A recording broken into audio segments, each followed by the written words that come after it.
ขอถวายความเคารพแด่ท่านพระอาจารย์ดร.พระมหาจัญญาสุทธิยาโนที่เคารพขอเจริญพรญาติโยมสาธุชนผู้รับชมรับฟัง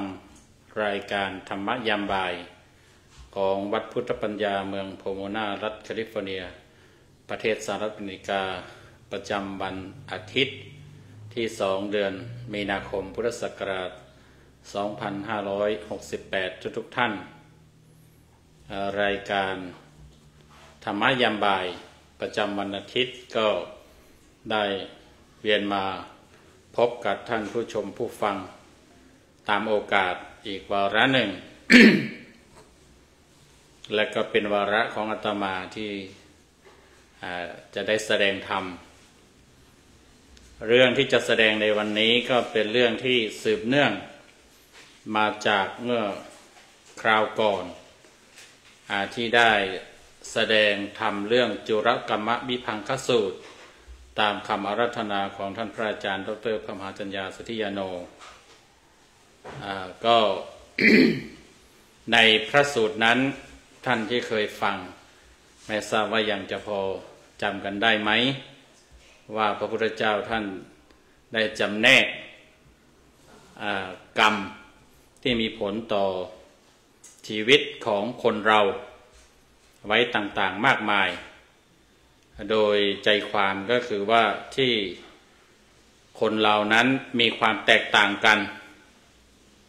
มีความแตกต่างทางฐานะทางชาติตระกูลทางรูปลักษณ์สวยหล่อหรือทางการมีอายุยืนอายุสั้นมีโรคน้อยมีโรคมากมีปัญญาหรือว่ามีปัญญามากมีปัญญาน้อยต่างๆพระเจ้าได้เฉลยว่ามันมาจากกรรมที่คนเราได้กระทำไว้แล้วนั่นเองใช่ไหมฮะมันมีอยู่7ประเด็น7 พอยต์หลักๆที่เป็นของคู่กันที่พระเจ้าบอกว่า คนเราที่มันมีความแตกต่างกันอาจจะมีหลากหลายแต่ว่าประเด็นหลักๆอยู่7อย่างเช่นคนมีอายุยืนกับคนมีอายุสั้นถ้ามีอายุยืนก็คือเพราะว่าเป็นคนที่ไม่ฆ่าสัตว์ตัดชีวิตนะฮะคนมีอายุสั้นก็คือเป็นคนที่เข็นฆ่าผู้อื่นสัตว์อื่นคนที่2คนที่มีโรคบ้างเจ็บป่วยมากเจ็บป่วยบ่อยเอาว่าเป็นเพราะว่าไปเบียดเบียนไปทุบไปตีไปทำร้ายเบียดเบียนเขาคนที่ไม่มีโรคหรือมีโรคน้อยไม่มีโรคเลยก็ หมายถึงว่าเป็นคนที่มีใจมีความกรุณาต่อสรรพสัตว์ต่อชีวิตอื่นผู้อื่นไม่ทำร้ายไม่เบียดเบียนใครอันนี้พอยที่2พอยที่3ก็คือคนบางคนนั้นมีรูปงามมีรูปงามรูปสวยรูปหล่อเพราะว่าเป็นคนที่ไม่โกรธไม่เกลียดใครไม่อาฆาตพยาบาทใคร เนี่ยอันนี้คือคนรูปงามนะส่วนคนที่รูปไม่งามขี้ริ้วขี้เหร่นั้นเพราะว่าเป็นคนที่ชอบโกรธชอบเกลียดขึงเครียดพยาบาทอาฆาตผู้อื่นนะไม่ยอมปล่อยไม่ยอมวางไม่ยอมให้อภัยอันนี้ประเด็นที่3ประเด็นที่4 ก็คือคนที่มียศถาบรรดาศักดิ์นะคนที่มียศถาบรรดาศักดิ์ใหญ่หรือว่ามียศมีตำแหน่งเนี่ยก็เป็นคนที่เพราะว่าเคยเป็นคนที่ไม่อิจฉาริษยาใครเห็นใครทำดีได้ดีก็มีความอนุโมทนามุทิตายินดีด้วยส่วนใครที่อิจฉาริษยาคนอื่นเห็นคนอื่นดีเกินหน้าเกินตาไม่ได้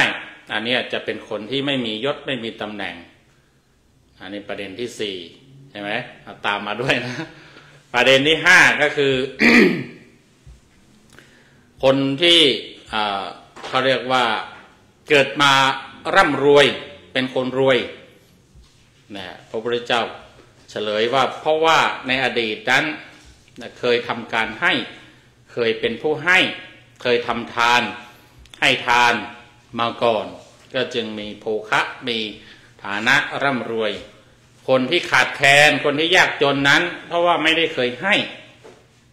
ไม่ได้เคยแบ่งปันไม่ได้เคยเอื้อเฟื้อกับใครกับเขาเนี่ยอันนี้ก็ จึงทำให้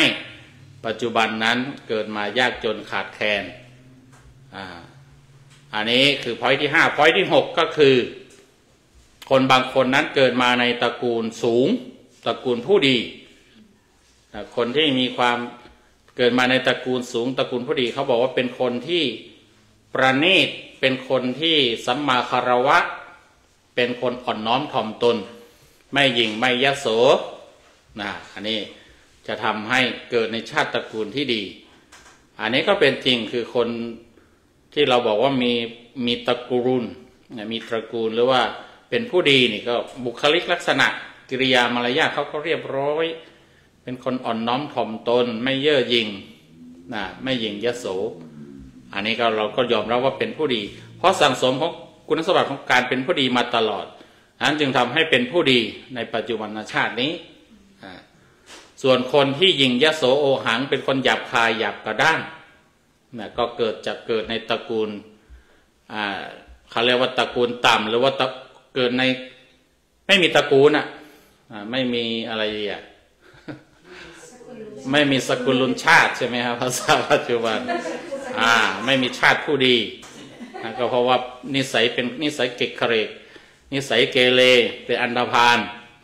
หยิ่งยโสไม่เคารพอ่อนน้อมต่อใครอันนี้คือประเด็นที่6ประเด็นที่7ก็คือว่า คนบางคนนั้นเป็นคนฉลาดมีปัญญามากนี่ก็เพราะว่าเป็นคนที่ชอบศึกษาเข้าหาพระเข้าหาสมณชีพราหมณ์เข้าหาผู้รู้เข้าหาบัณฑิตสอบถามอันนี้ก็เป็นธรรมดาใครเข้าไปหาบัณฑิตเขาชอบศึกษาหาความรู้หาสติหาปัญญาก็เป็นผู้มีสติมีปัญญาแล้วก็สติปัญญานั้นก็ยังส่งผลหรืออาจจะติดค้างอยู่ในจะว่าในตนในดวงจิตในวิญญาณได้เกิดใหม่ก็กลายเป็นคนฉลาดเหมือนเดิมก็มันก็มีเหตุมีผล ส่วนคนที่มีปัญญาน้อยนี่ว่าเป็นคนโง่ก็เพราะว่าไม่ชอบศึกษาหาความรู้ไม่ชอบฟังไม่ชอบคบบัณฑิตไม่ชอบเข้าหาสมณชีพราหมณ์บัณฑิตครูบาอาจารย์ผู้รู้ก็เลยไม่รู้เรื่องอะไรไม่รู้ว่าอะไรดีอะไรไม่ดีอะไรเป็นกุศลอะไรไม่เป็นกุศลอันนี้ก็นั่นคือรายละเอียดเกี่ยวกับจุรกรรมวิภังคสูตรว่ากรรมนั้นได้จำแนกชีวิตของคนเราหรือว่าสรรพสัตว์นั้นให้เลวให้ประณีตแตกต่างกันไปกรรมังวิภัชชติยติทังหินัปปณีตตายะกรรมย่อมจำแนกสัตว์ทั้งหลายให้เลวและประณีตแตกต่างกันไปแตกต่างกันโดยพอยต์โดยประเด็น7ประเด็นที่กล่าวไป แต่อันนี้เรื่องของกรรมนั้นมันยังมีประเด็นอีกเยอะที่จะคุยกันที่จะพูดกันในทางพระพุทธศาสนาดังนั้นอาตมาจึงว่าก็ควรจะได้เอามาพูดคุยเอามาแสดงต่อเนื่องกันเว้นไปสักระยะแล้วค่อยเอามา อย่างนี้ก็เลยได้คิดไว้อย่างนั้นก็เลยได้เอามาแสดงในวันนี้เรื่องกรรมนั้นถือว่าเป็นเรื่องใหญ่ เป็นคำสอนหลักคำสอนที่เป็นหลักการสำคัญประการหนึ่งหลักหนึ่งในทางพระพุทธศาสนาแล้วก็ เป็นหลักธรรม ที่บางทีเนี่ยเข้าใจได้ยากบางทีเราก็เหมือนจะมันน่าจะเข้าใจได้ง่ายนะเรื่องกรรมก็เราได้รับการสั่งสอนเรารับรู้มาว่าทำดีได้ดีทำชั่วได้ชั่วมันก็น่าจะเป็นแค่นั้นเรื่องกรรมคือใครทำดีก็จะได้ดีใครทำไม่ดีก็ได้ไม่ดีก็ถูกแค่นั้นก็หลักมันก็ถูกแต่รายละเอียดมันยังมีมากกว่านั้นโดยหลักการเนี่ย หลักหนึ่งที่สำคัญ เกี่ยวกับเรื่องกรรมเนี่ย เป็นลักษณะเด่นของคำสอนในทางพระพุทธศาสนานะถือว่าเป็นลักษณะสำคัญของทางพระพุทธศาสนาจัดเป็นหนึ่งในลักษณะสำคัญทางของคำสอนทางพุทธศาสนาในหลายประเด็นในหลายลักษณะพุทธศาสนานั้นเป็นกรรมวาทีก็คือพูดหรือว่าสอนเรื่องกรรมให้ยอมรับเรื่องกรรมนอกจากนั้น พูดถึงคำแล้วมันก็จะมีคำว่ากิริยาวาทีที่มันต่อเนื่องกันมาจากกรรมวาทีคือสอนเน้นเรื่องการกระทำกรรมในที่เรื่องการกระทำนะทีนี้คำที่ต่อเนื่องกันมาคือเป็นกิริยาวาทีก็คือสอนว่ากรรมที่ได้ทำไปแล้วอะไรที่ได้ทำไปแล้วเนี่ยก็แสดงว่าเป็นอันธรรมคือมีผลอธิบายให้เข้าใจคือมันจะมีผลจากการกระทำกิริยาวาทีในที่นี้กรรมวาทีคือสอนให้ทุกคนนั้น ฝากชีวิตไว้กับการกระทำของตนเองนะทีนี้กิริยาวาทีนี้เป็นลักษณะว่าให้สอนให้เข้าใจไปด้วยว่าการกระทำนั้นมันมีผลนะมันมีวิบากมันมีวิบากกรรมวิบากของกรรมก็คือผลของกรรมนั้นมีการให้ผลแต่ว่าบางทีกิริยาวาทีเขาก็รวบรวมอยู่ในคำว่ากรรมวาทีนี้ไปโดยปริยายแต่เขาจะมาเน้นพุทธศาสนาลักษณะเด่นอีกอย่างหนึ่งคือเป็นวิริยะวาทีวิริยะวาทีก็คือเน้นเรื่องความเพียรความพยายามการกระทำมันก็เป็นของต่อเนื่องกันก็คือเน้นเรื่องของการกระทำเรื่องกรรมเนี่ยเพื่อที่ว่าประเด็นแรกเขาบอกว่าที่เจ้าคุณประยุทธ์พูดว่าลักษณะที่เป็นเด่นลักษณะเด่นของทางพุทธศาสนาคำสอนทางพุทธศาสนาที่เป็นกรรมวาทีเนี่ยหลักใจความก็คือเพื่อให้เรานั้น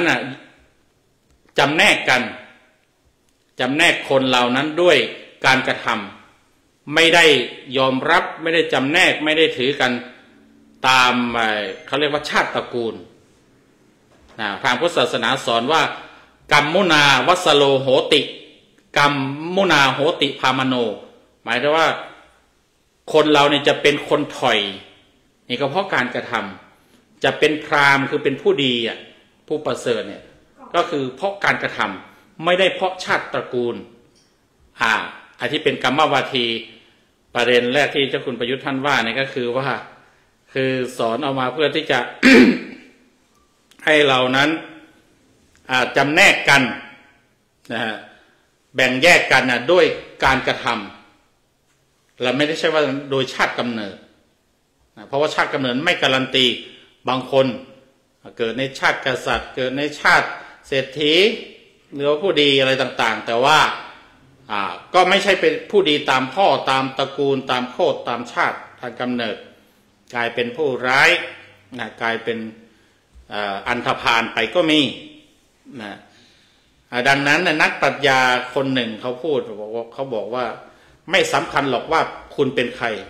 สำคัญอยู่ที่ว่าคุณทำอะไร ไม่ได้คิดว่าคุณเป็นใครฉันเป็นนายพลฉันเป็นนายกเป็นลูกนายกไม่สำคัญหรอกแต่สำคัญว่าคุณทำอะไรก็คุณทำดีก็ต้องยกย่อง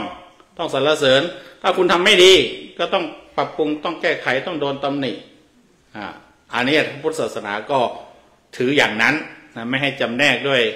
ชาติตระกูลด้วยชาติกำเนิดไม่ถือกันด้วยการกระทำนะแล้วก็กรรมวาทีที่เป็นลักษณะของพุทธศาสนาในความมุ่งหมายอย่างหนึ่งนอกจากไม่ให้แบ่งแยกกันโดยชาติกำเนิดแบ่งแยกกันด้วยการกระทำเนี่ยประการที่สองความมุ่งหมายเจตนาคือว่าเพื่อที่จะเกิดการรับผิดชอบต่อตัวเองกรรมวาทีเนี่ยสอนเรื่องกรรมก็คือว่าทุกคนนั้นจะต้องรับผิดชอบชีวิตตัวเองเราจะไปหวังพึ่งพาผู้อื่นพึ่งพาสิ่งศักดิ์สิทธิ์พึ่งพาเทพาอารักษ์เทวยาฟ้าดินยังไงก็ไม่ใช่ไม่ได้ไม่ใช่ทางพุทธเรานั้นให้ถือว่าเรานั้นจะต้องรับผิดชอบตนเองเรามีชีวิตขึ้นมาเรามีมือมีเท้า มีมันสมองสองมืออะไรเราก็ต้องสรรสร้างกระทำสร้างสรรค์ด้วยตัวเองเราจะดีเราจะชั่วก็ต้องรับผิดชอบการกระทำของเราเองอีกประการต่อมานั้นท่านบอกว่าจุดมุ่งหมายก็คือว่าเพื่อให้เรานั้นพึ่งตนเองนอกจากรับผิดชอบแล้วก็ต้องพึ่งตนเองเราก็อธิบายคล้ายๆกันนะรับผิดชอบต่อตนเองก็คือเน้นไปแน่ของการรับผิดชอบต่อการกระทำถ้าหากว่าทำสิ่งใดสิ่งถ้าคุณเลือกที่จะเป็นโจรคุณก็ต้องยอมรับที่จะถูกคุมขังถ้าคุณชอบที่จะดื่มที่จะเที่ยวคุณก็ต้องยอมรับอาจจะมีความเสี่ยงอาจจะมีโรคภัยไข้เจ็บเนี่ยก็ต้องเป็นอย่างนั้นแล้วก็อีกอย่างหนึ่งก็คือให้รู้จักพึ่งตนเองเนี่ยเหมือนกับเราหายใจอย่างเนี้ย เรามีจมูกเรามีพลังในการหายใจเราหายใจเองนะดีที่สุดจะไปไหว้วานจะไม่ให้คนอื่นไปพึ่งคู่อื่นให้หายใจหรือพึ่งเครื่องช่วยหายใจอะไรใดๆเนี่ยมันก็ไม่สะดวกไม่มั่นคงไม่พึ่งได้ตลอดแต่ว่าเรื่องการกระทำเนี่ยจะทำให้เรานั้นพึ่งตนเองได้เราหวังให้คนนั้นคนนี้ช่วยเราไม่อยากทำหวังให้คนนี้ช่วยมันก็ไปรบกวนคนอื่นหรือคนอื่นเขาก็ช่วยได้เป็นครั้งเป็นคราวเป็นบางครั้งบางคราวไม่ได้ตลอดไปแต่ถ้าหากว่าเรานั้นรู้จักพึ่งตนเองรู้จักทำเองทุกครั้งที่เรามีสติปัญญามีกำลังมีลงมือทำเนี่ยสิ่งต่างๆมันก็จะสำเร็จขึ้นมาทุกสิ่งทุกอย่างที่เราได้ทำมันก็จะเป็นผลมีผลขึ้นมาแล้วก็ผลนั่นแหละก็จะเป็นที่พึ่งให้กับเราอยากได้อะไรอยากมีอะไรอยากเป็นอะไรเนี่ยการที่เราทำด้วยตนเองนั้นแน่นอนที่สุดปลอดภัยที่สุดแล้วก็ดีที่สุดคือไม่เป็นภาระใครไม่ไปต้องไปรบกวนใครก็อันนี้ถือว่าเรื่องกรรมนั้นเป็นลักษณะเด่นในทางพุทธศาสนาลักษณะหนึ่งนอกจากนั้นก็วิริยวาทีที่ได้กล่าวไปก็คือมันเป็นสิ่ง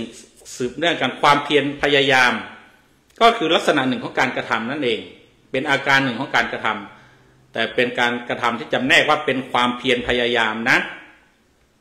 เป็นความบักบั่นความภาคเพียรความพยายาม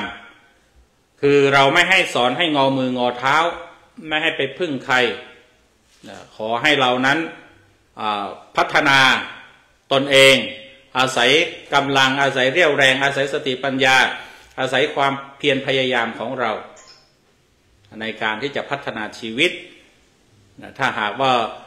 เราขยันแน่นอนทุกสิ่งทุกอย่างที่ทำต้องสำเร็จต้องเกิดปักเกิดผลขึ้นมาแน่นอนความขี้เกียจถ้าเป็นเรื่องการงานการทำไร่ไถนาทำสวนถ้าขี้เกียจถ้าไม่ทำมันก็ไม่เกิดมันก็ไม่เกิดผลอะไรขึ้นมาจะปลูกอะไรก็ไม่ได้ปลูกจะเก็บเกี่ยวอะไรก็ไม่ได้เก็บเกี่ยวเพราะไม่ได้ทำแต่ถ้าเราภาคเพียรพยายามเราทำเราขุดเราทำอะไรขึ้นมาเราก็เก็บเกี่ยวผลผลิตผักผลไม้อะไรต่างๆอันนี้หรือว่าเราอยากดีอยากเก่งแบบไหนเราอยากเป็นคนฉลาดเราอยากเป็นคนมีฝีมือทางด้านขีดทางด้านเขียนทางด้านวาดทางด้านการกีฬาใดๆเนี่ยขอให้มีความกระทำเองแล้วก็มีความเพียรพยายามไปเรื่อยๆย่อมสำเร็จสักวันอันนี้มันก็เกี่ยวเนื่องกันอยู่เกี่ยวกับเรื่องของคำสอนเรื่องกรรมหรือว่าเรื่องการกระทำในทางพุทธศาสนา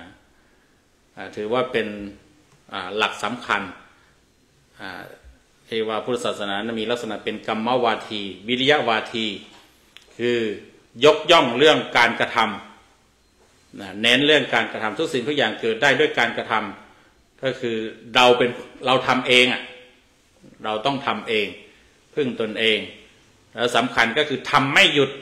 ทำไปเรื่อยๆทำด้วยความขยันหมั่นเพียรวิริยวาทีคือยกย่องสรรเสริญความขยันความเพียรความพยายามไม่ยกย่องความขี้เกียจหรือว่าการพึ่งพาอันนี้ ทีนี้ เรื่องกรรมนั้นมันก็ยังมีหลักที่พระเจ้าท่านได้จำแนกไว้ในอังคุตรนิกายจตุกนิบาตในส่วนของกรรมวรรคเนี่ยพระพุทธเจ้าท่านได้พูดเรื่องกรรมเป็นหลักใหญ่ๆอยู่4ประการอยู่4ประการหนึ่งก็คือ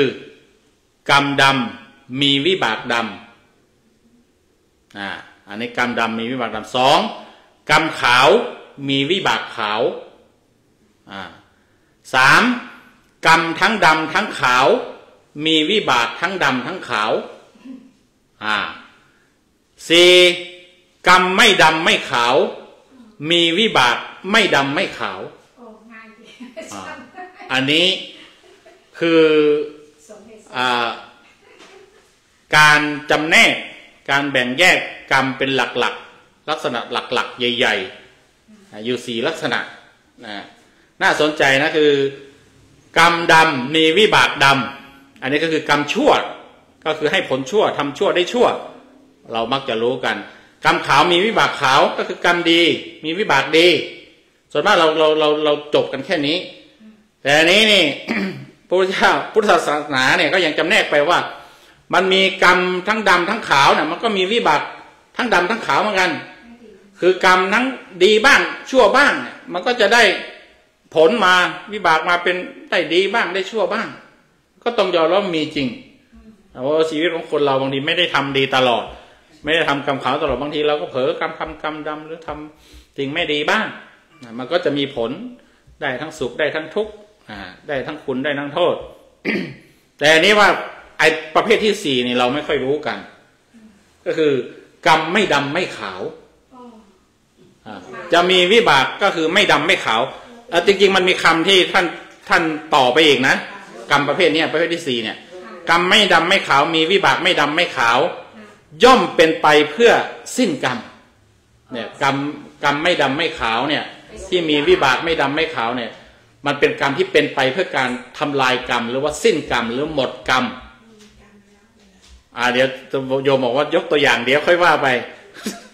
ว่าไปแต่ขอให้จับว่าเนี่ยมันมีความหลากหลายหรือว่าความรายละเอียดเกี่ยวกับเรื่องกรรมเนี่ยนะฮะเรื่องกรรมนี่หลายอย่างทีนี้ที่บอกว่ากรรมดำมีวิบากดำเนี่ยคือยังไงพระพุทธเจ้าก็บอกว่าคนบางคนในโลกนี้ย่อมปรุงแต่งกายสังขารกายสังขารอันมีความเบียดเบียนย่อมปรุงแต่งวจีสังขารอันมีความเบียดเบียนย่อมปรุงแต่งมโนสังขารอันมีความเบียดเบียนครั้นแล้วย่อมเข้าถึงโลกที่มีความเบียดเบียนผัสสะอันมีความเบียดเบียนย่อมถูกต้องบุคคลนั้นผู้เข้าถึงโลกที่มีความเบียดเบียนเขาอันผัสสะที่มีความเบียดเบียนถูกต้องแล้ว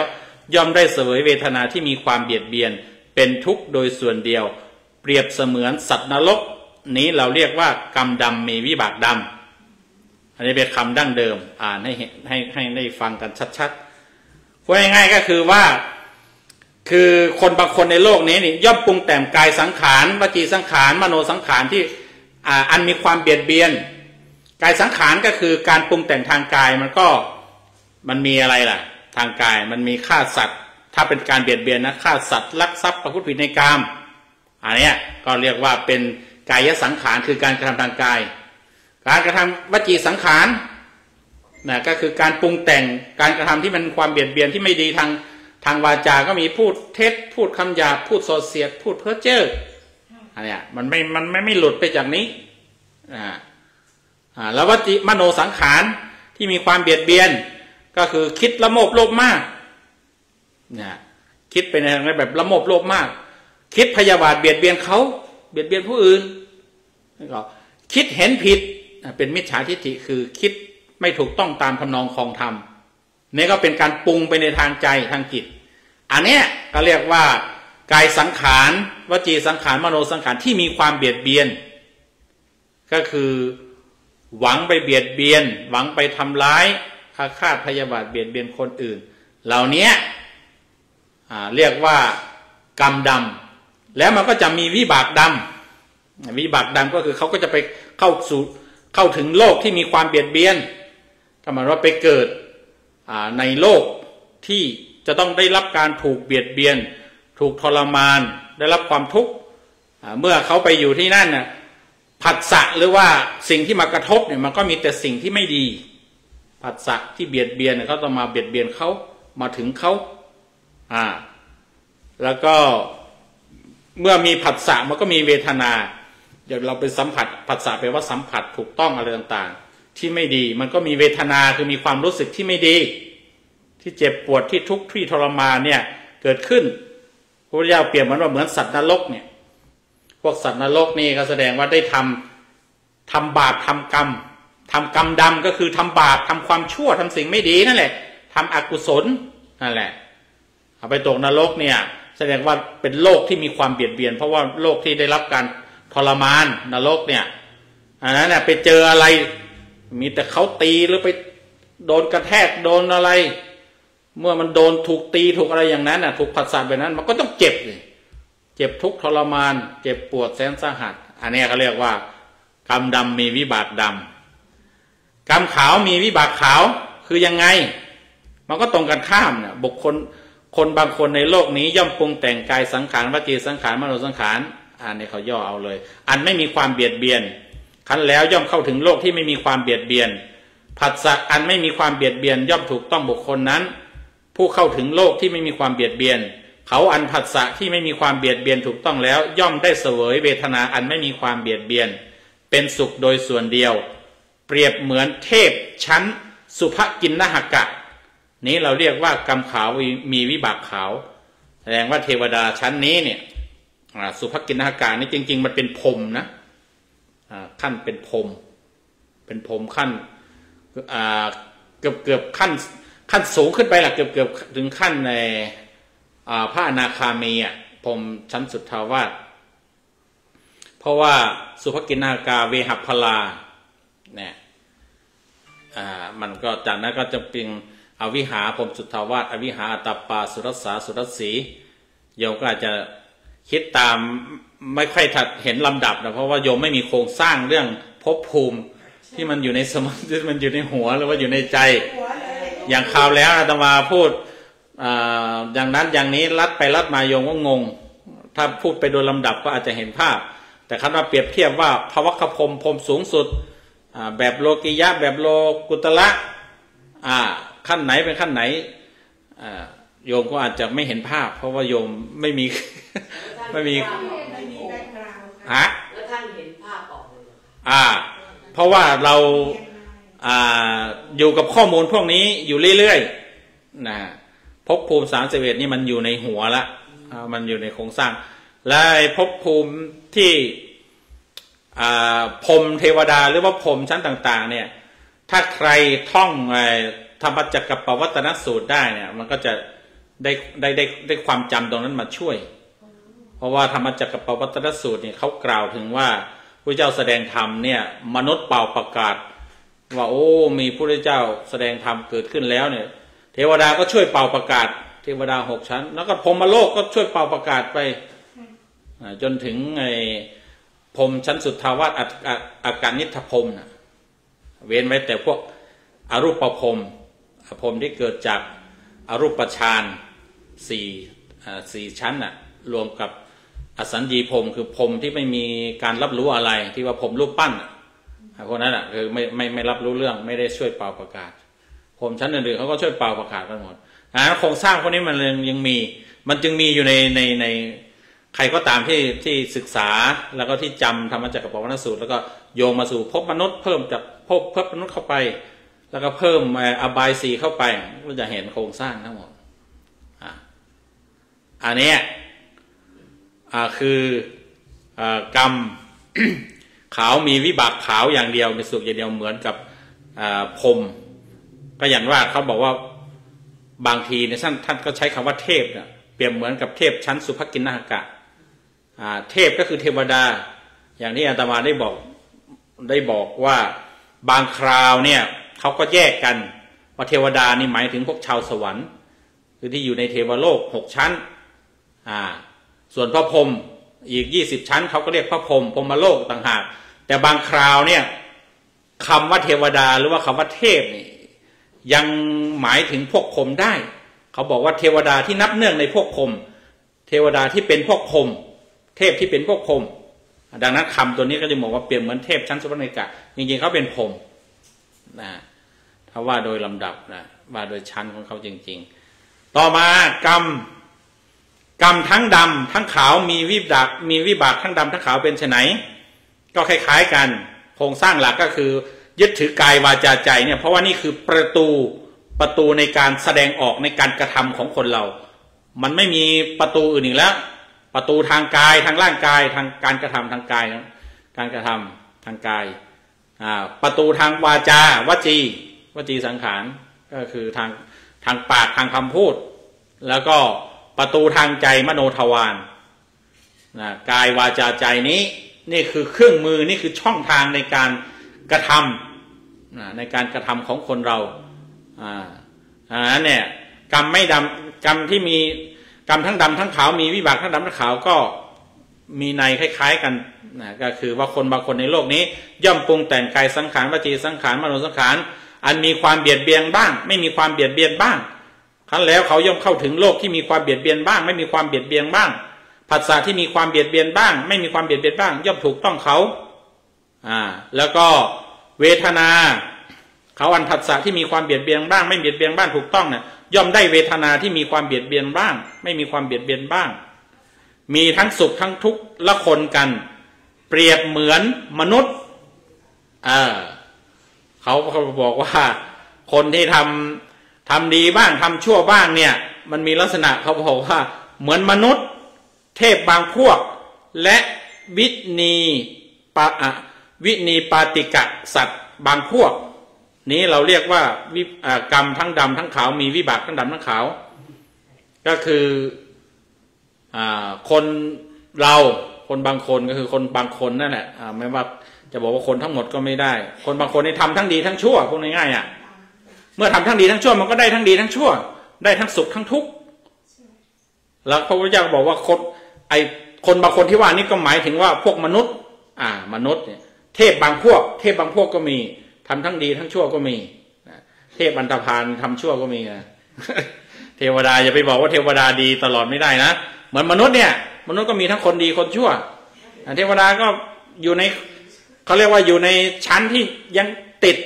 ของน่าใคร่น่าพอใจอยู่มนุษย์ก็ตามพวกเทวดา6ชั้นก็ตามเนี่ยอันนั้นเนี่ยเทวดาบางพวกก็ทำดีก็มีทำชั่วก็มีนะเทวดามิจฉาทิฏฐินี่ยังไปยุให้ฆ่าคนเลยในต้นกำเนิดของข้อบัญญัติหรือว่าศีลของพระหรือวินัยของพระเรื่องห้ามฆ่าคนเนี่ยเราเคยอ่านใช่ไหมครับมีคนที่ไปเขาบอกว่าคนนอนวัดหรือว่าคนไปอยู่วัดคนที่คิดว่าจะบวชเนรบวชพระในอนาคตนั่นแหละไปอยู่วัดไปฝึกฝนตนแต่ว่าพระท่านไปปฏิบัติอสุภกรรมฐานผิดพลาดอีท่าไหนไม่รู้ไม่ครอบคลุมไม่มีความบูรณาการไม่ถูกต้องดีก็เลยเกิดความอึดอัดชีวิตร่างกายเหนื่อยหน่ายเบื่อหน่ายเอื่อมละอาเหมือนกับเอาซากศพมาเขยไว้ที่คออยากจะทิ้งอยากจะพ้นไปมีความรู้สึกถึงขนาดนั้นขั้นก็เลยบอกโอ้จบชีวิตนี้เสียได้ก็ดีเอาฆ่าฉันหน่อยนายนี่ก็ฆ่าจัดการฆ่าจนแบบแกก็สะเทือนใจไปล้างมีดล้างดาบในแม่น้ำเนี่ยเทวดาไอ้นี่แหละเนี่ยเทวดาบางพวกที่ว่ามีมิจฉาทิฏฐิบอกว่าเพราะว่าแกสะเทือนใจว่าเราทำบาปซะละมั้งอย่างนี้ฆ่าพระฆ่าเจ้าอย่างนี้เทวดาบอกทำถูกแล้วช่วยให้ท่านได้หลุดพ้นเหมือนกันนะท่านมีความทุกข์เนี่ยท่านได้ตายเสียได้ท่านก็พ้นทุกข์ที่โอ้แกเลยฮึกเหิมเลยมาท่านไหนอยากตายอีกมาฆ่าเป็นจนเกลี้ยงวัดน่ะจริงๆมันโยงใหญ่นี่ก็เป็นลักษณะกรรมหนึ่งนะกรรมอย่างหนึ่งคืออสุภกรรมฐานนี่ก็พระพุทธเจ้าเนี่ยท่านสอนแล้วนี้สอนแล้วปรากฏพระพุทธเจ้านี่ไปหลบปลีกวิเวกไปอยู่คนเดียวแล้วทีนี้พระปฏิบัติแล้วก็อาจจะไม่มีครูบาอาจารย์ดูแลอะไรไม่มีพระเจ้าอยู่เราร้านประทำผิดแล้วก็เลยไป เบื่อชีวิตแล้วก็เลยให้ฆ่ากันตายหรือว่าจ้างฆ่าตายเนี่ยพระเจ้าออกมาเขาบอกโอ้พระไปไหนหมดเงียบหมดเลยบอกว่าโอ้ตอนนี้พระองค์ไม่อยู่เนี่ยมันเกิดเหตุการณ์แบบนี้ไปไม่ได้เกิดขึ้นพระอานนท์บอกพระอานนท์ก็บอกเล่าบอกว่าช่วยสอนอะไรที่มันกรรมฐานอะไรที่มันง่ายๆที่มันไม่มีพิษมีภัยไม่มีเอฟเฟกต์ไหมไม่มีไซเอฟเฟกต์มากพระเจ้าเลยสอนอานาปานสติเขาบอกว่าไม่มีเอฟเฟกต์มากแต่ขณะก็ตามอานาปานสติเอาไปใช้บางอย่างบางคนใช้ไม่ถูกวิธีก็กลายเป็นอาจจะมีโทษไปอีกแบบแต่ว่าจริงๆแล้วเนี่ยไม่มีโทษไม่มีอะไร ก็มันเกี่ยวกับกรรมตรงไหนพระพุทธเจ้าท่านรู้เขาบอกว่าพระมีตั้ง500นะเงียบเลยตายหมดเลยเพราะว่าในอดีตเนี่ยอาตมาเคยพูดอยู่นะใช่ไหมเราพอจำได้ไหมเขาโคงพระเหล่านี้มีวิบากกรรมเคยไปฆ่าเขาในชาติก่อนๆโน้นน่ะพระพุทธเจ้าก็เลยเห็นว่าทำไมพระพุทธเจ้าเขาวิเคราะห์กันทำไมพระเจ้าจึงรู้อยู่ว่าอสุภกรรมฐานบางทีมันมีไซด์เอฟเฟกต์ถ้าปฏิบัติไม่ถูกมันเกิดผลเสียพระพุทธเจ้าบอกว่ามันมีผลเสียก็จริงแต่มันก็ยังมีผลได้เพราะว่าท่านเหล่านั้นที่มาอสุภกรรมฐานบางท่านเนี่ยได้เป็นอริยบุคคลบางท่านเป็นอริยบุคคลเขาว่าอย่างนั้นก็ท่านพระองค์ก็เลยบอกว่าสอนดีกว่าอย่างน้อยท่านเหล่านั้นเนี่ยไหนๆก็จะได้เจอวิบากกรรมคือจะถูกฆ่าแล้วเนี่ยก็จะได้ไม่ตายเปล่าก็เลยท่านก็ยังมีเข้าถึงความเป็นอริยบุคคลระดับใดระดับหนึ่งอยู่ในเรื่องราวนั้นอันนี้เทพบางพวกแล้วก็มนุษย์เราเนี่ยก็เห็นชัดเจนมีทั้งคนดีคนไม่ดีแล้วก็ตัวเราเองแหละตัวเราท่านทั้งหลายแหละเราก็ต้องยอมรับว่ายังเป็นมนุษย์ที่บางคราวก็มีดีมีชั่วทำดีทำชั่วแล้วก็เราก็ได้ทั้งสุขทั้งทุกข์เนี่ยก็ละคนกันวินีปาติกะสัตว์บางพวกวินีปาติกะก็คือสัตว์ที่ตกไปไม่ดีถ้าแปลตามรูปศัพท์เนี่ยวินีปาติกะเนี่ยก็คือปาตะแปลว่าตกไปเป็นไปคือเวียนวนเวียนไปเกิดในภพภูมิที่ไม่ดีเนี่ยก็จะได้รับสุขรับทุกข์ตามวิบากกรรมอันนี้ก็คือทุกขติวินิบาตบางทีเนี่ยเราจะได้ยินพระพุทธเจ้าใช้คำอย่างนั้นเหมือนกันนะนรกเข้าถึงอบายนรกทุกขติวินิบาตบางทีท่านก็คำมันเป็นคำใกล้เคียงกันเป็นคำกลุ่มคำเดียวกันสามารถที่จะในรายละเอียดมันสามารถที่จะจำแนกแยกให้มีความต่างกันได้อันนี้เขาเรียกว่ากรรมทั้งดำทั้งขาวมีวิบากทั้งดำทั้งขาวทีนี้กรรมไม่ดำไม่ขาวเนี่ยมีวิบากไม่ดำไม่ขาวแล้วก็เป็นไปเพื่อย่อมเป็นไปเพื่อความสิ้นกรรมเนี่ยเป็นไฉนคือยังไงเขาก็บอกว่าเจตนาใดเพื่อละกรรมดำอันมีวิบากดำเจตนาใดเพื่อละกรรมขาวอันมีวิบากขาวเจตนาใดเพื่อละกรรมทั้งดำทั้งขาวที่มีวิบากทั้งดำทั้งขาวเหล่านี้เรียกว่ากรรมไม่ดำไม่ขาวมีวิบากไม่ดำไม่ขาวย่อมเป็นไปเพื่อความสิ้นกรรมก็คือว่าเจตนาที่เรา ได้ลงมือกระทำทางกายทางวาจาทางใจนี่แหละแต่ว่าเป็นเจตนาที่เป็นไปเพื่อที่จะละกรรมทั้งหมดละทั้งกรรมขาวละทั้งกรรมดำคือกรรมชั่วเจตนาที่จะละกรรมชั่วพูดง่ายๆกรรมดำและเจตนาที่เราทำด้วยเจตนาที่มันจะละกรรมขาวคือละกรรมดีที่ทางพุทธศาสนาเนี่ยที่มันบอกว่าโดดเด่นนี่โดดเด่นกว่าคำสอนศาสนาอื่นศาสนาอื่นเขาจะบอกว่าก็คือสอนให้ไม่ทำชั่วแล้วสอนให้ทำดีเขาบอกว่าสอนไม่ให้ทำชั่วสอนให้ทำดีเหมือนกันนี่มันไม่เหมือนกันนะพุทธศาสนามันโดดเด่นนะพุทธศาสนาสอนให้คือไม่ทำชั่วและถึงระดับหนึ่งน่ะเขาเรียกว่าเพื่อที่จะพ้นดีไปด้วยทำดีอยู่แต่ว่าทำดีไม่ใช่ไม่ให้ทำดีไม่ทำดีนะไม่ใช่ไม่ให้ทำดีให้ทำดีแต่ว่าให้มันพ้นดี คือไม่ติดดี ไม่ติดใจดีกว่าจะทำดีดีกว่าอันดีกว่าสิอันนี้ก็จึงว่าเนี่ยเขาบอกว่าเจตนาใดที่มีเจตนาเพื่อที่จะ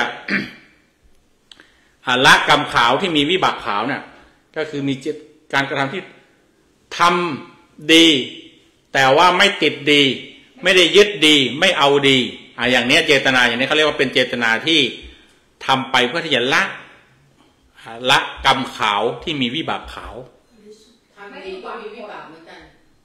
ทำดีก็มีวิบากอย่างนี้มันของง่ายๆทำดีได้ดีไงแต่เราไม่ได้แต่อันนี้มันการทำเพื่อที่จะไม่เอาวิบากดีไม่เอาผลดีอย่างเนี้ยบางคนทำดีแล้วอยากได้คำขอบคุณอันนี้มีใช่ไหมใช่แต่มันมีบางคนที่ทำดีแม้คำขอบคุณเขาก็ไม่ได้หวังผลบางคนต้องการเนี่ยทำไมไม่ขอบคุณกันบ้างเขาไม่ขอบคุณรู้สึกทุกข์อ่ะไม่ไอ้นี่มันไม่เห็นคุณบุญคุณของเราอันนี้เนี่ยยังติดดีอยู่แต่บางคนทำดีแล้วไม่ได้หวังการตอบแทนไม่ได้หวังความขอบคุณไม่ได้หวังอะไรลักษณะอย่างนี้เขาเรียกมันพ้นดีมันเหนือดีก็จะว่าเรียกว่าอย่างนั้นก็ได้ก็คือปล่อยวางไปปล่อยไปเพราะทำให้รู้ว่าทำโดยเจตนาว่านี่มันเป็นทำดีมันควรทำมีเจตนาแค่นั้นไม่ได้หวังผลดีไม่ได้หวังผลตอบแทนไม่ได้หวังผลว่าใครจะมาขอบคุณใครจะมาเราจะได้ผลดีอย่างนั้นอย่างนี้อันนี้แล้วก็เจตนาใดเพื่อเป็นไปทั้งละทั้งกรรมดำที่มีวิบากดำกรรมขาวมีวิบากขาวอันนี้ก็แล้วเวลาเราทำจะรู้ไม่ได้ถ้าเกิดสมมติว่าทำกรรมดำเนี่ยนะคะแล้วเราไม่ได้เป็นเท่ากับว่าว่าโอ้อันนี้เราทำแล้วทำชั่วไปแล้วไม่สนใจอะไรอย่างเงี้ยเป็นอย่างนั้นทำเป็นกรรมดำการกรรมดำคือว่าไม่นะคะไม่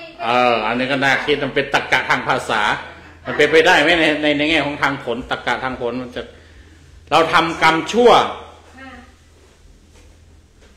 เราทำกรรมดำเราทำกรรมชั่วโดยที่ไม่ได้หวังผล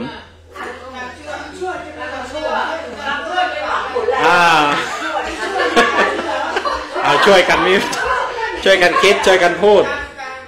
คือคุณไม่ต้องหวังแต่ว่าคุณก็จะได้รับแหละเพราะว่ากฎเกณฑ์มันเป็นอย่างนั้นกติกาอย่างเช่นว่าคุณไปฆ่าคนเนี่ยคุณก็หวังแหละว่าไม่ได้ใครถูกจับไม่มีใครหวังว่าฆ่าคนแล้วจะถูกจับไปขโมยคนไปปล้นคนแล้วจะถูกจับอยากจะหนีอยากจะหลุดแต่ว่ากฎกติกากฎความเป็นจริงก็คือว่าตำรวจต้องจับคุณต้องเข้าคุกหรือถ้าเจ้าทรัพย์ทันเขาก็ทุบตีคุณแน่นอนคุณฆ่าคุณแน่นอน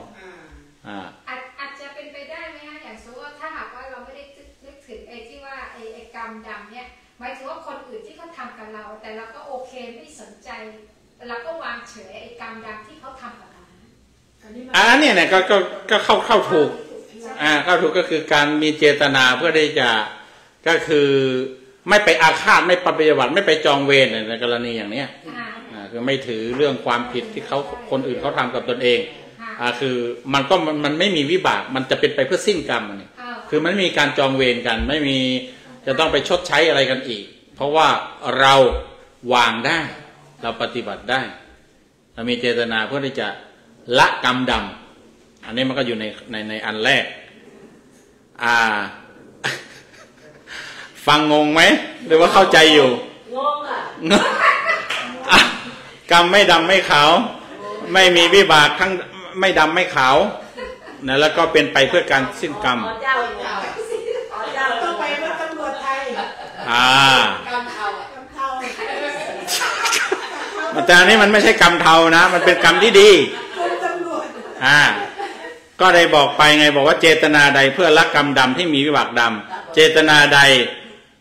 ที่เพื่อละกรรมขาวที่มีวิบากขาวเจตนาใดเพื่อละกรรมทั้งดำทั้งขาวที่มีวิบากทั้งดำทั้งขาวนี้เรียกว่ากรรมไม่ดำไม่ขาวมันก็จะมีวิบากไม่ดำไม่ขาวคำมันอาจจะซ้ำมากไปหลายรอบทำให้เรางงแต่จริงๆมันก็เห็นอยู่ก็คือกรรมไม่ดำไม่ขาวไม่เป็นทั้งดีไม่เป็นทั้งชั่วก็คือว่าการกระทำที่มีเจตนาว่าเราจะปล่อยวางเราจะไม่ยึดติดกรรมไม่ดีกรรมชั่วไม่ยึดติดกรรมชั่วโดยการไม่ไปทำมันเพราะว่าเรารู้ว่าเป็นกรรมไม่ดีนะเรื่องของกรรมดี ให้ทำอยู่แต่ว่าไม่ยึดติดเรารู้ว่าเราทำดีเพื่อทำดีไม่ได้ทำดีเพื่อหวังผลอะไรถ้าทำดีแล้วก็มีความหวังเนี่ยไอตัวความหวังเนี่ยมันเป็นลักษณะของความอยากมันผูกไว้มันเป็นเชื้อผูกไว้ในวัฏสังสารวัฏมันก็ไปได้รับพาคุณไปยังผูกคุณอยู่แล้วก็พาคุณไปในภพภูมิที่ดีไปเกิดเป็นมนุษย์ไปเกิดเป็นสวรรค์ไปเกิดเป็นพรหมโลกแต่ถ้าหากว่าเราไม่มีความอยากหลงเหลืออยู่ในทำดีสักแต่ว่าทำดีรู้ว่ามันเป็นทำดีรู้ว่ามันเป็นความดีเราจึงทำไอ้อย่างนี้เขาเรียกว่ามันเป็นเจตนาเพื่อที่จะทำดีแต่ว่าไม่ติดดีไม่เอาดีไม่ยึดดีแล้วก็เจตนาใดที่ละทั้งมันก็อย่างว่าการกระทำบางอย่างมันอาจจะก้ำกึ่งเบื้องต้นมันอาจจะเป็นกรรมดีขยับไปมันอาจจะเป็นกรรมไม่ดีเนี่ยเขาเรียกมันเป็นกรรมดำทั้งขาวเราก็ต้องละการกระทำพฤติกรรมแบบนั้นด้วยมันจึงจะครอบคลุมมันจึงจะสมบูรณ์แบบถ้าทำได้ทั้งหมดเนี่ยมันก็ไม่มีอะไรติดเลยไม่มีวิบากติดเลยมันก็เลยกรรมมันก็เลยหมดเนี่ยเป็นไปเพื่อความสิ้นกรรมนี่ว่าเนี่ยกรรมไม่ดำไม่ขาวมีวิบากไม่ดำไม่ขาวเป็นไปเพื่อความสิ้นกรรมอันนี้คือเป็นกรรมเด่นที่ทางพุทธศาสนาเลยจะบอกว่าเป็นตัวเด่นเลยทำดีคือทำดำวิบากดำเนี่ยทำชั่วได้ชั่วกรรมขาวมีวิบากขาวทำดีได้ดีทำดีได้ดีทำชั่วได้ชั่วเนี่ยมันเหมือนทั่วไปศาสนาอื่นลัทธิอื่นครูบาอาจารย์เขาก็สอนแต่พระพุทธเจ้ามาสอนเรื่องว่ากรรมที่ไม่ดำไม่ขาวเนี่ยที่มันจะได้ผลคือไม่ได้วิบากทั้งดำทั้งขาวก็ไม่มีการเป็นไปเพื่อความสิ้นกรรมอันนี้คือความเด่นจุดเด่นเป็นกรรมที่เด่นของทางพุทธศาสนามันมีคำอธิบายต่อไปอยู่โยมนี้มันมีกรรมสีเทาก็นี่ไงกรรมเทาที่ชอบเกี่ยวกับกรรมเทามีด้วยเหรอคะมันไม่มีในนี้เนี่ยไม่มีแต่คำที่เรามาพูดกันกรรมเทานี้มันอาจจะพูดได้สกเข้าได้นะว่ากรรมที่มีทั้งดำทั้งขาวน่ะคือมันเทามันจะขาวก็ไม่ขาวมันจะดำก็ไม่ดำมันจะส่งข้อเข้าในกรรมที่ทั้งดำทั้งขาวมันก็จะมีวิบากทั้งดำทั้งขาวอันนี้กรรมดำมีวิบากดำที่เราท่านอธิบายเนี่ยเป็นไฉนคนบางคนในโลกนี้เป็นผู้ฆ่าสัตว์ลักทรัพย์ประพฤติผิดในกามพูดเท็จดื่มน้ำเมาคือสุราและเมลัยอันเป็นตั้งความประมาทนี้เรียกว่ากรรมดำมีวิบากดำอันนี้บางทีเขาก็รวมทั้งในที่เป็นกายสังขารที่มันไม่ถูกกายกรรมคือกายทุจริตวจีทุจริตด้วยอยู่ในนี้นะฮะความเป็นจริงนั้นมันก็จะต้องรวมทั้งมโนทุจริตไปด้วยแหละแต่ว่าบางข่าวท่านก็จำแนกให้เห็นอันนี้เรียกว่ากรรมดำคือคนที่ฆ่าสัตว์ลักทรัพย์ประพฤติผิดในกามพูดเท็จพูดเขาอย่าพูดเพ้อเจ้ออยู่ในนั้นแหละดื่มน้ำเมาสุราเมลัยกรรมขาวมีวิบากขาวเป็นไฉนก็ตรงกันข้ามก็คือคนที่เว้นจากการฆ่าสัตว์เว้นจากการลักทรัพย์เว้นจากการประพฤติผิดในกามเว้นจากการพูดเท็จการดื่มน้ำเมาก็คือ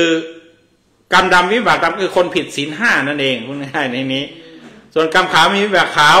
ก็คือคนมีศีลห้าคนรักษาศีลห้าส่วนกรรมทั้งดำทั้งขาวมีวิบากทั้งดำทั้งขาวเป็นไฉนอันนี้มันก็ใกล้เคียงกันกับข่าวก่อนโน้นก็คือบุคคลใดที่ปรุงแต่งกายสังขารวจีสังขารมโนสังขารที่มีความเบียดเบียนบ้างไม่มีความเบียดเบียนบ้างท่านไม่มีนั่นแหละเรียกว่ากรรมทั้งดำทั้งขาวมีวิบากทั้งดำทั้งขาวท่านไม่ได้ยกตัวอย่างที่ชัดเจนกรรมทั้งดำทั้งขาวก็เหมือนกับพวกเราทำดีใช่บางข่าวก็ทำดีบางข่าวก็ทำชั่วนี่แหละกรรมมันก็เลยได้ทั้งดีทั้งชั่วได้ทั้งสุขทั้งทุกข์นี่ที่ได้บอกไปนี่ท่านมาเน้นเรื่องกรรมดำมีวิบากดำดังเช่นกรรมดำมีวิบากดำท่านยกตัวอย่างมาคนบางคนเป็นผู้ฆ่ามารดาฆ่าบิดาฆ่าพระอรหันต์ มีจิตประทุษร้ายต่อพระตถาคตยังพระโลหิตให้ห่อทำลายสงฆ์ให้แตกกันนี้เรียกว่ากรรมดำมีวิบากดำกรรมขั้นนี้เป็นกรรมขั้นหนักเลยเขาเรียกว่าอนันตริยกรรมกรรมดำมากๆหนักมากๆนะก็คือฆ่าพ่อฆ่าแม่นะฆ่าพระอรหันต์แล้วก็ทำร้ายพระพุทธเจ้าหรือว่าทำร้ายพระตถาคตนี่อาจจะถึงทำพระโลหิตหรือทำเลือดให้ห่อหรือคนที่ยุยงทำลายสงฆ์ยุยงสงฆ์ให้แตกแยกกันอันนี้เขาเรียกว่ากรรมกรรมดำมีวิบากดำเป็นกรรมดำขั้นหนักเลยขั้นรุนแรงนะกรรมขาวมีวิบากขาวบางทีท่านก็พูดซ้ำก็คือเว้นจากการฆ่าสัตว์เว้นจากการลักทรัพย์ประพฤติผิดในกามเว้นจากการพูดเท็จพูดโส่เสียดอันนี้มีการแจกแจงแล้วลงไปในส่วนของวจีสังขารว่าพูดเท็จพูดโส่เสียดพูดคำหยาบพูดเพ้อเจ้อแล้วก็แจกแจงลงไปรวมไปถึงมโนสังขารด้วยคือไม่มากด้วยความโลภเพ่งเล็งอยากได้ของเขาไม่มีจิตพยาบาทมีความเห็นชอบมีสัมมาทิฏฐิอันนี้เรียกว่ากรรมขาวมีวิบากขาวก็คือว่ากุศลกรรมบท10นั่นเองในแง่หนึ่งกุศลกรรมบท10เนี่ยถือว่าเป็นกรรมขาวมีวิบากขาวมันก็มีแบ่งเป็นกายกายก็คือ3ก็คือไม่ฆ่าสัตว์ไม่ลักทรัพย์ไม่พูดผิดในกามวาจาก็แบ่งเป็น4ไม่พูดเท็จไม่พูดคำหยาบพูดโส่เสียดพูดเพ้อเจ้อมโนใจก็แบ่งเป็น3ไม่ระบบโลภมากไม่พยาบาทอาฆาตเบียดเบียนใครแล้วก็ไม่เห็นผิดตามทนองของธรรมหรือว่ามีสัมมาทิฏฐินั่นเองเนี่ยเขาเรียกว่ากรรมขาวมีวิบากขาว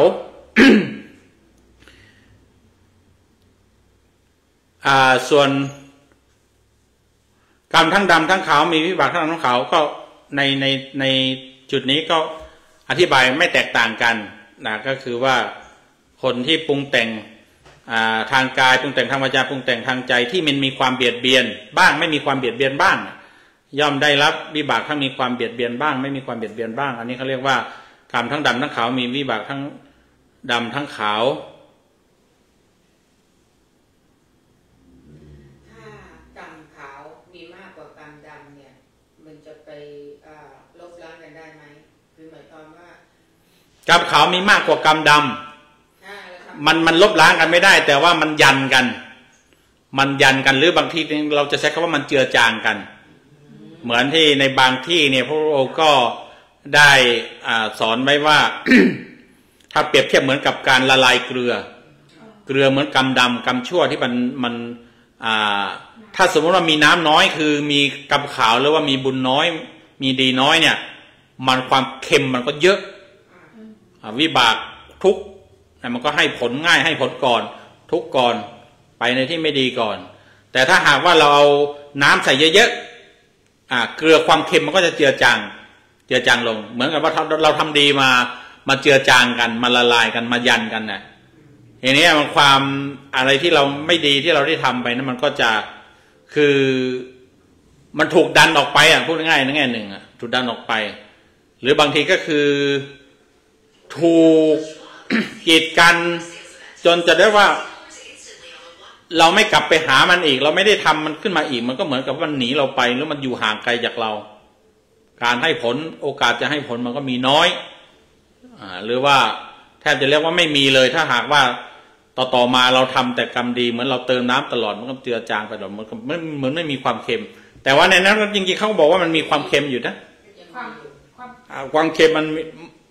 จะความเป็นจริงเนี่ยมันจะพูดว่าอย่างนั้นก็ไม่ถูกมันมีคำว่ามันคำศัพท์เทคนิคเทอมมันเขาเรียกว่าอะไรนะลืมไปเฉยเลยไอ้จุดนี้มันมีคำอยู่นะคือจะพูดว่ามีก็จะพูดว่ามีความเค็มหรือมีเกลืออยู่ก็ไม่ใช่จะพูดว่าไม่มีก็ไม่ใช่นะมันมีคำศัพท์อยู่นั้นภาษาบาลีอาตมานึกไม่ออกอภัยกตะลืมไปละนึกไม่ออกแล้วตอนนี้ความเค็มแฝงอยู่เดี๋ยวจะท่านนึกออกแล้วจะมาพูดตอนนั้นแหละมันเป็นลักษณะอย่างนั้นได้คือเราเอาความดีมาเจือจางความชั่วเหมือนกับเอาน้ำมาเจือจางเกลือให้เค็มน้อยหรือว่าไม่เค็มเลยนะ มันมีทั่วไปพระองค์ก็จะเน้นว่ากรรมดำมีวิบากดำก็คือเรื่องของการผิดศีลห้าเรื่องของการทำอกุศลกรรม10นั่นแหละนะส่วนกรรมขาวมีวิบากขาวก็คือเน้นการมีศีลห้าการสร้างกุศลกรรมบท10นะแต่ว่าที่มันมีเน้นในเด่นขึ้นมาเรื่องของการกรรมไม่ดำไม่ขาวนะมีวิบากไม่ดำไม่ขาวเนี่ยเป็นไปเพื่อการสิ้นกรรมเนี่ยพระองค์ได้อธิบายไว้ในอย่างหนึ่งว่าท่านหมายถึงอริยมรรคมีองค์8นะอริยมรรคมีองค์8เนี่ยเรียกว่าเป็นกรรมที่ไม่ดำไม่ขาวมีวิบากไม่ดำไม่ขาวย่อมเป็นไปเพื่อการสิ้นกรรมเมื่อกี้นี่เห็นแวบๆอยู่ตรงไหนนะแต่ว่าก็คืออริยมรรคมีองค์8มรรค8นั้นนี่เรียกว่าเป็นกรรมไม่ดำไม่ขาวมีวิบากไม่ดำไม่ขาวเนี่ยเขาหมายถึงสัมมาทิฏฐิสัมมาสังกัปปะสัมมาวาจาสัมมากัมมันตะสัมมาอาชีวะสัมมาวายามะสัมมาสติสัมมาสมาธิอันนี้เป็นกรรมไม่ดำไม่ขาวแล้วก็ไม่มีวิบากเป็นดำเป็นขาวแล้วก็จะเป็นไปเพื่อการหมดกรรมสิ้นกรรมก็พูดง่ายๆก็คือว่าถ้าจะทำนั้นก็คือ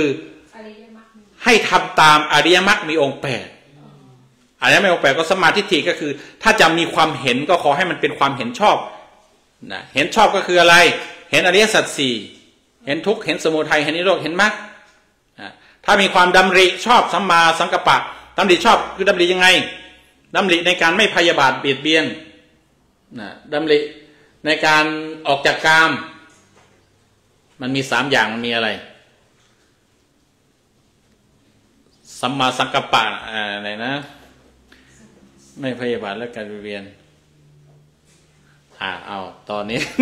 เป็นนึกไอ้ตัวนี้ไม่ออกแล้วที่เป็นของที่คุ้นเคยอยู่นะ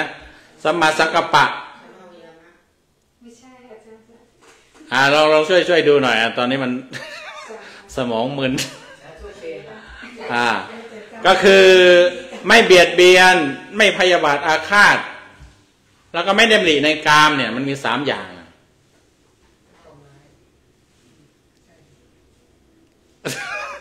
โยพรทิพย์เช็ค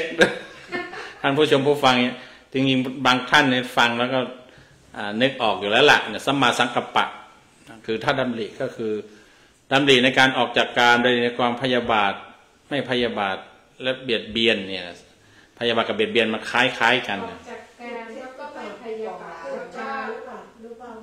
ไม่เบียดเบียน3อย่างเนี่ยคือดำริในการออกจากกามคือออกจากรูปเสียงกลิ่นรสสิ่งสัมผัสดำริในการไม่พยาบาทนี่เป็นการอาฆาตแต่ว่าดำริในการไม่เบียดเบียนคือไม่คิดที่จะไปเบียดเบียนทำร้ายใครบางคนคิดมาแล้วบางทีไปทำร้ายแต่พยาบาทนี่เป็นการอาฆาตจองเวรไว้ไม่คิดจองเวรไม่ดำริไม่คิดที่จะไปจองเวรใครใดๆไม่คิดที่จะไปเบียดเบียนใครไม่คิดที่จะไปลุ่มหลงในสิ่งที่น่ารักน่าใคร่น่าพอใจนี่เขาเรียกว่าสัมมาสังกัปปะสัมมาวาจาก็ไม่พูด เท็จไม่พูดคำหยาบไม่พูดส่อเสียดไม่พูดเพ้อเจ้ออันนี้สัมมาวาจาสัมมากัมมันตะก็ไม่ฆ่าสัตว์ตัดชีวิตไม่ขโมยสิ่งของใครไม่ประพฤติผิดในกามเนี่ยสัมมาอาชีวะนั้นก็คือเป็นการเลี้ยงชีพชอบเป็นการอยู่ชอบคือประกอบอาชีพสัมมาอาชีพที่สุจริตเนี่ยก็มันเว้นจากการอาชีพอะไรที่เป็นอาชีพผิด5ประการน่ะท่านคะยังเปิดบ่อนนะที่สุจริต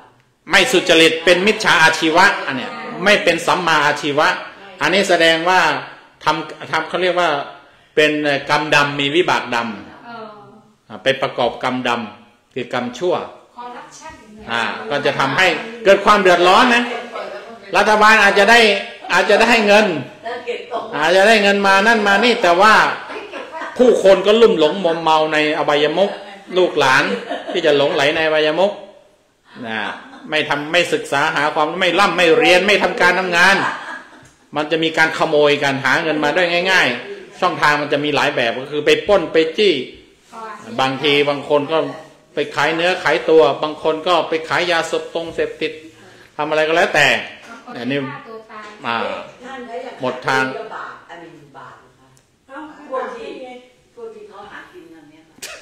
ขายตัวบาปไหมมันก็พูดกันยากเขาไม่ได้ทำผิดเลยครับเพราะว่าขายตัวในที่นี้ถ้าพูดคำศัพท์เดิมก็คือว่าโสเพณีเป็นโสเพณีแต่นี่โสเพณีในปัจจุบันกับในอดีตมันต่างกันในอดีตนะคือเป็นตำแหน่งที่คนยกย่องคนคัดเลือกพระราชาชาวบ้านชาวเมืองคัดเลือกให้มาว่าเอาคนเนี้ยมีความงามน่าจะ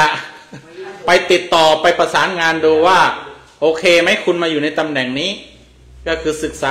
หาความรู้ศึกษาให้เป็นผู้เชี่ยวชาญในการเอาใจคนให้ความสุขกับผู้คนแล้วผู้คนมา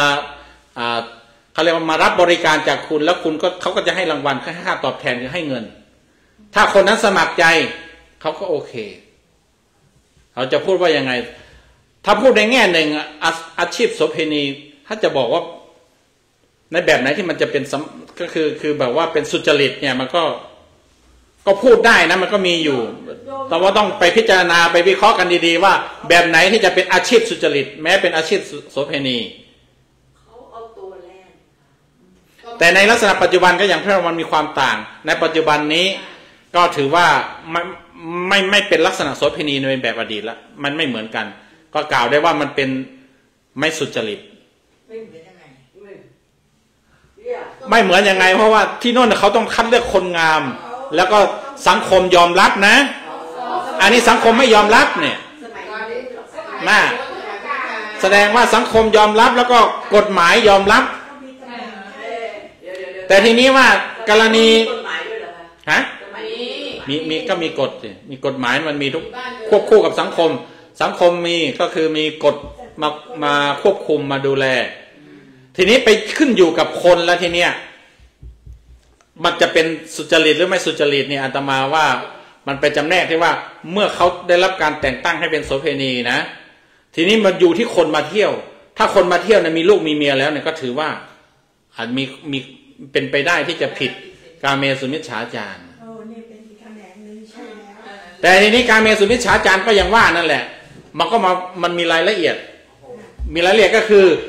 ไปผิดผู้หญิงผิดเมียผิดลูกของเขาที่คนอื่นเขาดูแลอยู่เขาหวงอยู่เขาครอบครองอยู่แต่โสเภณีที่รับการแต่งตั้งเนี่ยมันเหมือนกับว่าไม่เป็นของใคร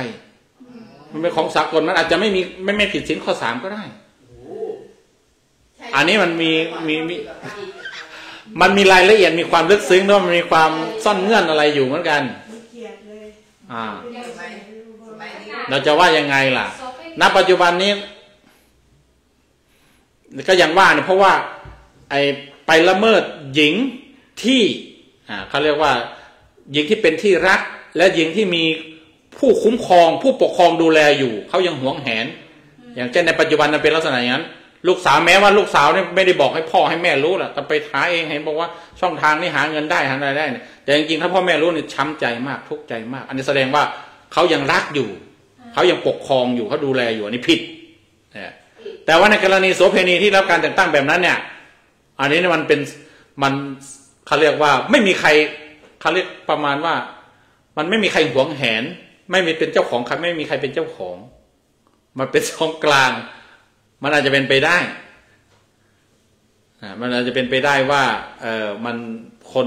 เที่ยวโสเภณีในยุคนั้นในแบบนั้นเนี่ยมันไม่ผิดศีลแต่มันก็อย่างว่านี่อาตมาไม่ฟันธงนะยังไม่ฟันธงเอาจริงๆแล้วก็อย่างว่าถ้ามีลูกมีเมียอยู่แล้วถ้าไปเที่ยวเนี่ยมันก็อาจจะผิดได้ในแง่หนึ่งเพราะว่ามันนอกใจมันนอกใจสามีภรรยาตนตอนนี้ก็ฟันธงได้เลยว่าผู้ชายก็มาเป็นคนเดียวแล้วก็มันกรณีอย่างหนึ่งใช่ถ้ามันจะถ้าวิเคราะห์ในแง่หนึ่งไว้นะวิเคราะห์จำแนกไว้เนี่ยคือ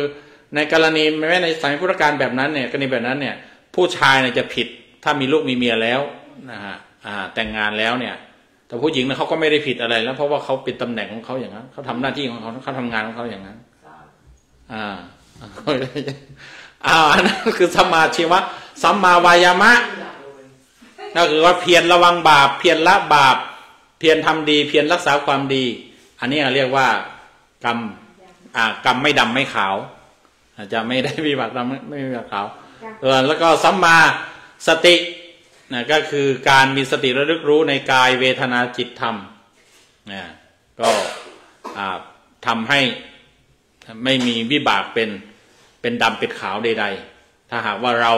มีเจตนาว่าเราจะระลึกรู้อยู่ที่กายเวทนาจิตธรรมนี้ให้ไปไม่ปล่อยจิตให้ระลึกวอกแวกไปที่ไหนหรือว่าสัมมาสมาธิการมีจิตตั้งมั่นการมีจิตเป็นสมาธิกายอยู่ที่ไหนใจอยู่ที่นั่นหรือว่าให้มีจิตมันตั้งมั่น อยู่กับอารมณ์อยู่กับกรรมฐานที่ยกขึ้นมาให้จิตได้จับได้อยู่ได้พินิจพิจารณาถ้าอยู่อย่างนั้นก็เรียกว่ามันเป็นกรรมไม่ดำไม่ขาวอันเนี้ยนอกจากนั้นกรรมไม่ดำไม่ขาวเนี่ยพระเจ้ายังบอกว่ากรรมไม่ดำไม่ขาวเป็นยังไงท่านบอกว่าคือโพชฌงค์7เนี่ยเป็นกรรมไม่ดำไม่ขาวจะได้วิบากไม่ดำไม่ขาวแล้วก็จะหมดกรรมเหมือนกันก็คือสติสัมโพชฌงค์ถ้าเราเอาสั้นๆก็คือสติเนี่ย1สติความระลึกได้2ธรรมวิจยะก็คือการพิจารณาตามสิ่งที่ระลึกมาตามสติที่จับมายกขึ้นมานั้น3วิริยะก็คือการเพียรทำอย่างนั้นต่อไป4เมื่อทำได้ดีก็เกิดดีใจเรียกว่าปีตินะฮะ5ก็ปัสสัทธิเมื่อมันมีปีติมันมีความดีใจมันก็กายใจมันก็เย็นระงับสงบจากนั้นมันก็มีความตั้งมั่นก็คือมีสมาธิ6คือมีสมาธิมีความสมาธิในอันนี้ก็คือมันความตั้งมั่นความตั้งมั่นของจิตนั่นมันลักษณะหนึ่งตั้งนิ่งๆมันก็กลายเป็นสงบบางทีเขาเรียกเป็นสงบแต่จริงๆนี่ก็คือบางทีมันไม่ได้เป็นเน้นเรื่องความสงบอย่างเดียวไม่ใช่ว่าต้องนิ่งสงบอะไรพวกนั้นมันก็จิตที่ยังทำงานแต่มันตั้งอยู่กับงานนั้นตื่นอยู่กับตัวนั้นตั้งอยู่กับที่นั้นโดยไม่วอกแวกอย่างนั้นก็จัดเป็นสมาธิเหมือนกันแต่มันเป็นเรียกว่าเป็นคณิกะสมาธิเกิดการสงบในขณะที่จับที่เกี่ยวข้องกับอารมณ์กับเรื่องนั้นๆอยู่แล้วก็อุเบกขาใช่ไหมฮะเมื่อจิตมันมีความตั้งมั่นก็มีความเป็นกลางมีความเข้าใจมีความวางเฉยแต่ว่า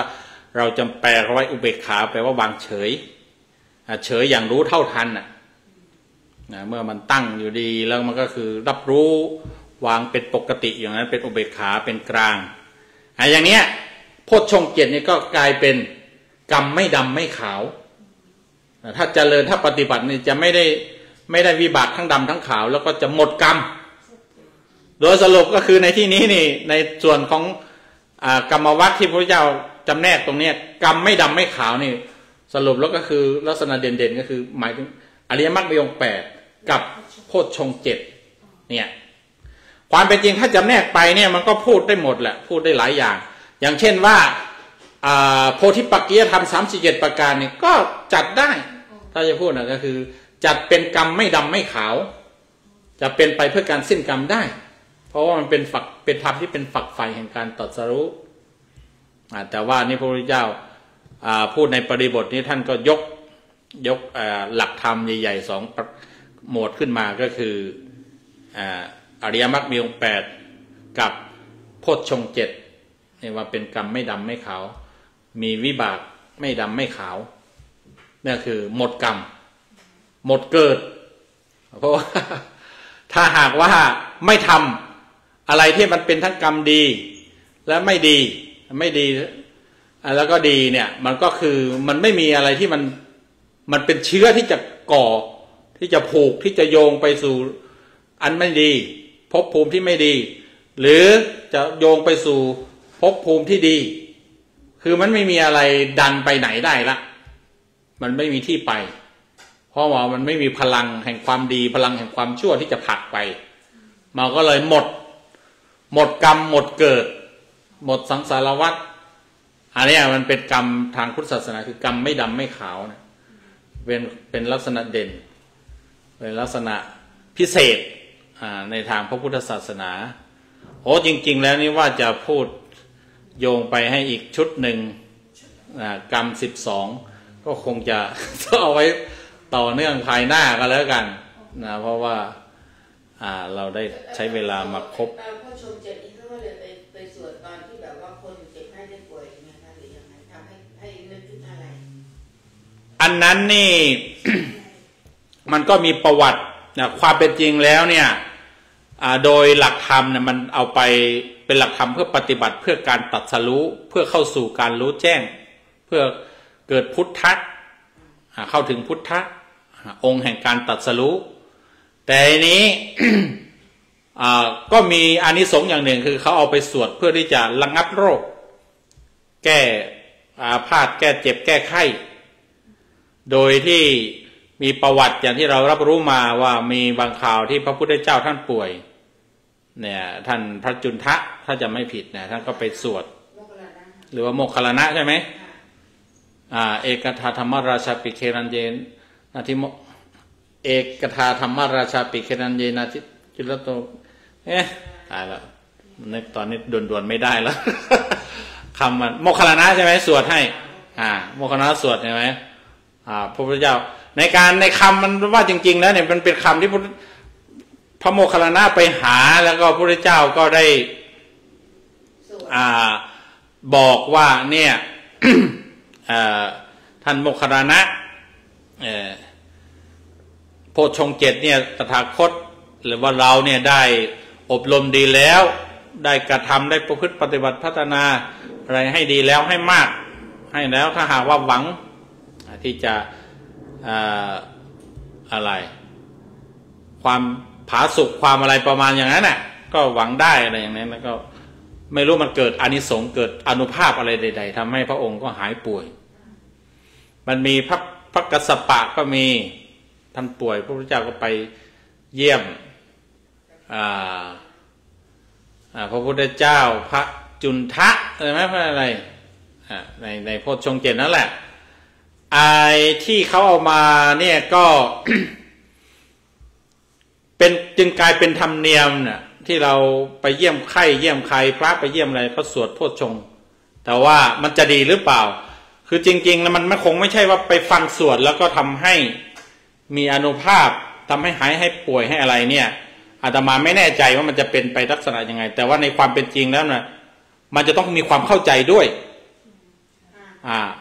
มันก็คงจะเป็นว่าพระไปสวดแล้วก็คนก็เข้าใจว่าเราจะต้อง